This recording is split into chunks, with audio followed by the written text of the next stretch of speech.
Friendship is good. Friendship is lovely, especially when it leads to a marriage. But sometimes it is not always the fault of the both parties. It is always a mistake on their part, something they would have thought about earlier on in life, early on the early stage of their relationship. But maybe some ignorant or some by mistake or some they allow fantasy of life and everything to becloud them. They don't usually take notice of all those things. And when it actually happens, and they are bound to face reality, and they discover the unimaginable, it usually pains down to the bone marrow. To avoid the story that touches the heart, here are 6 things you need to put in consideration first before you agree on a date with someone. Number one, your blood compatibility. There are some blood groups or genotype that will never marry when it comes to marriage. And it will interest you that such thing has broken some relationship and has broken some hearts in a way that when you talk about marriage to such people that have been a victim of that, they will be like, "Ah, their hearts has been broken." I wouldn't want that to happen to anybody once again in life because I've seen such and I've seen many of them. Go for blood compatibility first before you get going in life. Secondly, is your test of peace. There is nothing like, let me just try it. Let me see how it will look like. Some people enter into a relationship and they'll be like, let me just see.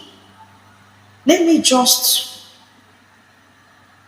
and on the process of seeing, maybe the other party has spent so much on them and they may not be comfortable with that person, but because of the things the person has spent within them, they don't have that peace that that person will make a good spouse for them.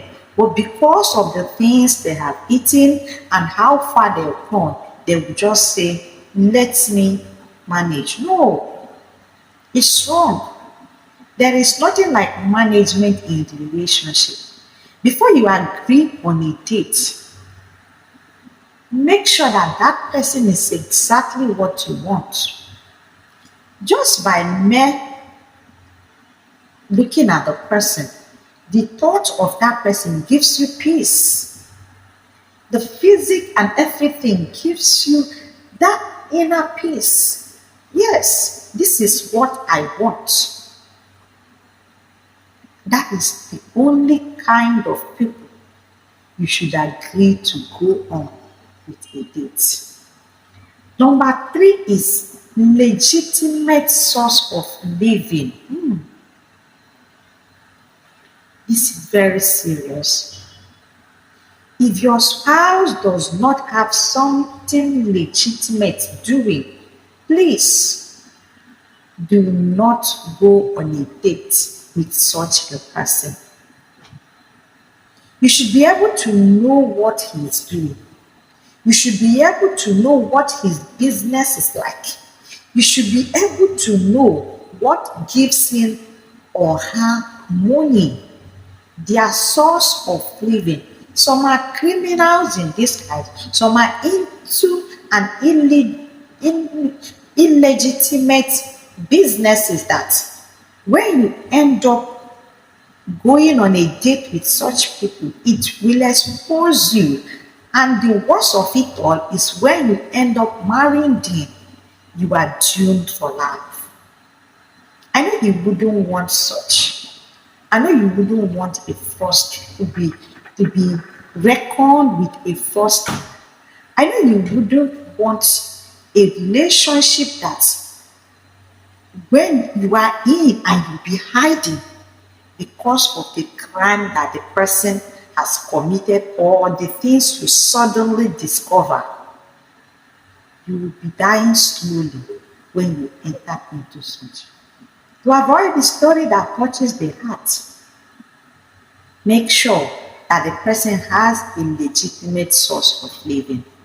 Number four is religious compatibility. I'm a Christian, he is a Muslim.